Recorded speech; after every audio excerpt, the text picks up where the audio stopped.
Good morning 7th class. आज हम science के अंदर वीडियो नंबर 19 करेंगे। चैप्टर 3 हमारा चल रहा है। देखिए आज का हमारा टॉपिक क्या रहेगा। मैंने आपको बता दिया था कि हमें नेचुरल जो रेशे होते हैं वो कहाँ से प्राप्त होते हैं। हमने भेड़ के बारे में पढ़ा कि जो भेड़ होती है उससे हमें ऊन प्राप्त होता है, उसके बालों से। पर ऐसा तो नहीं है कि डायरेक्ट उसके शरीर पर ऊन ही उगता है जो हम काट लेते हैं। तो बाल होते हैं, उनसे ऊन कैसे बनाया जाता है उसके बारे में हम आज पढ़ेंगे। ठीक है। स्वेटर शॉल बनाने के लिए एक लंबी प्रक्रिया द्वारा ऊन प्राप्त होता है। उसके बहुत सारे चरण हैं, वो चरण हम पढ़ेंगे। तो उसमें पहला चरण आप देखिए क्या है। सबसे पहला काम क्या होता है कि भेड़ के बालों की त्वचा को पतली परत के साथ शरीर से उतार लिया जाता है, यानी कि उसके बाल उतार लिए जाते हैं। इस प्रक्रम को ऊन की कटाई कहते हैं। ठीक है। और भेड़ के बाल उतारने के लिए मशीन का प्रयोग ऐसा ही किया जाता है जैसे नाई द्वारा बाल काटने के लिए उपयोग किया जाता है। अधिकतर बालों को ना गर्मी के मौसम में ही काटा जाता है। क्यों? क्योंकि गर्मी के मौसम में भेड़ को बाल की आवश्यकता ज़्यादा नहीं होती और सर्दी के समय पर उसे बाल ज़्यादा चाहिए क्योंकि ठंड लग सकती है। ठीक है। इसलिए गर्मी के मौसम में करते हैं ताकि भेड़ों के बालों का सुरक्षात्मक आवरण के बिना भी जीवित आराम से रह सके। इन्हीं बालों से ऊनी रेशे प्राप्त होते हैं। ठीक है। इन्हीं ऊनी रेशों को संसाधित करके ऊन का धागा भी हम प्राप्त कर सकते हैं। और भेड़ उतारने के लिए साथ में जब ऊन उतारते हैं ना भेड़ से, तो उसे कष्ट नहीं होता है। जैसे आपके बाल कटते हैं, आपको कष्ट होता है क्या? नहीं होता है। ऐसे भेड़ को भी नहीं होता है। ठीक है। अब आप देखिए ऐसा क्यों होता है कि दर्द नहीं होता। जो त्वचा का सबसे ऊपर वाला परत होता है, ठीक है, वो क्या करता है बेटा, मृत कोशिकाओं से मिलकर बना होता है। सबसे ऊपर वाला जो परत होती है मृत कोशिकाओं से होते हैं ना। और फिर दूसरी बात ये भी, जो भेड़ है उसके भी बाल फिर से उगाते हैं जैसे आपके उगाते हैं। तो पहला चरण क्या हो गया कि भेड़ों से बाल निकालना। चरण दो चरण देखिए क्या है। त्वचा सहित बाल उतारे गए हैं तो इन बालों को दो बड़ी बड़ी टंकियों में डालकर अच्छे से धोया जाता है और उनमें से धूल, चिकनाई और गर्द निकाला जाता है। इस प्रक्रिया को क्या कहते हैं? अभिमार्जन।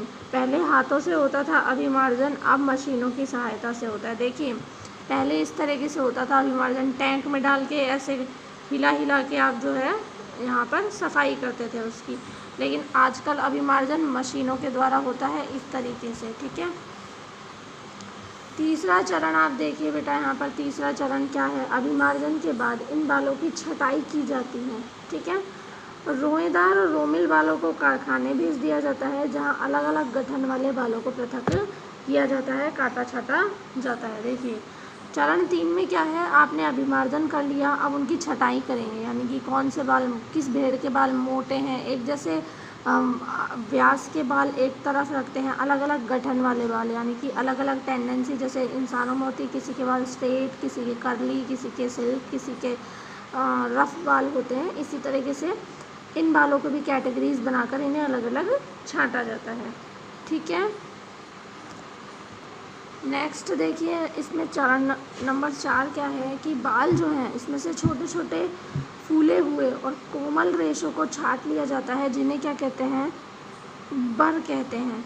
ये वही बर होते हैं जो कभी कभी आपके स्वेटर पर इकट्ठा हो जाते हैं और इसके बाद रेशे को दोबारा अभिमार्जन करके उन्हें सुखा लिया। आपने देखा होगा कभी कभी आपके रोए उठ जाते हैं ना स्वेटर्स पे से, स्वेटर में बहुत छोटे छोटे रोए उठ जाते हैं, इन्हें ही बर कहते हैं। ठीक है। फूल जाते हैं ऊन में से, इन्हें बर कहते हैं। और ये अपनी स्वेटर पे इकट्ठा हो जाते हैं तो स्वेटर गंदी लगती है, रोए हो जाते हैं। तो इसीलिए चरण 4 में इन बर्स को हटाने के बाद रेशों का दोबारा अभिमार्जन किया जाता है, उसे दोबारा धोया कर और फिर सुखाया जाता है जिससे कि इनके बर निकल जाएं।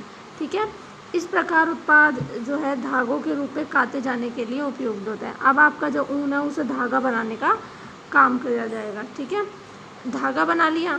अब चरण 5 में क्या है, इन धागों को अलग अलग रंगों में रंगाई कर दिए जाते हैं। ठीक है। क्योंकि बकरी अथवा भेड़ की सामान्य जो ऊन मिलेगी ना बेटा, वो तो काली होगी या सफ़ेद होगी और कभी कभी भूरी मिल जाती है। तो इनमें क्या करते हैं, अलग अलग रंगों की वैरायटीज़ डाल देते हैं। ठीक है। अब चरण 6, धागे बना लिए, धागों की रंगाई कर दी। अब जो धागे हैं ना उलझ गए हैं तो इन्हें सीधा करेंगे, अच्छे से सुलझाएंगे और फिर उनको लपेट लपेट कर धागा बनाए जाते हैं। ठीक है, देखिए इस तरीके से धागे को लपेट लपेट के इसका बंडल जो है बनाया जाता है। अब देखिए छोटे रेशों को काटकर ऊनी वस्त्र बुनने के रूप में, लंबे रेशों को काटकर स्वेटर की ऊन के रूप में प्राप्त किया जाता है। पहले छोटे रेशे बनाते हैं, फिर लंबे लंबे रेशे बनाते हैं, जिसे ऊन की तरह हम काम लेते हैं, स्वेटर की तरह काम लेते हैं। ठीक है, क्लियर।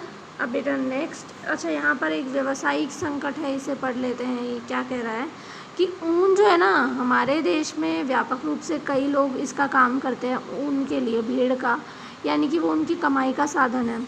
लेकिन छटाई का काम करने वालों का ये काम जो है ना जोखिम भरा है, क्योंकि कभी कभी वे एक घातक रक्त रोग, एंथ्रेक्स नामक जीवाणु, यानी ऊन में एक जीवाणु होता है जब वो उगता है, एंथ्रेक्स नामक जीवाणु है ना, तो ये कई बार एक रोग फैलाते हैं, सोर्टर्स है ना, और ये जो है जानलेवा बीमारी होती है। किसी भी उद्योग में क्या होता है, कारीगरों द्वारा ऐसे जोखिम झेलने को ना व्यावसायिक संकट कहते हैं, कि व्यवसाय की वजह से बीमार हो जाना। क्लियर। नेक्स्ट बेटा हमारा टॉपिक रहेगा ऊन। आप पढ़ चुके हैं जो भेड़ से आपको मिलती है। ठीक है, अब हम रेशम पढ़ेंगे नेक्स्ट टॉपिक के अंदर, कि रेशम आपको कैसे मिलती है, रेशम बनाने का प्रोसेस क्या होता है पूरा, जैसे ये प्रोसेस पढ़ा है। नेक्स्ट वीडियो में पढ़ेंगे, तब तक आप क्या करेंगे, आप ये पूरा वीडियो अच्छे से देखें, इसे सुने और फिर अपना चैप्टर दोबारा से रीड करें, इसके छोटे छोटे क्वेश्चन आंसर्स निकालें और उन्हें तैयार करें। क्लियर है। और CW में इनके नोट्स ज़रूर बनाइए। Thank you.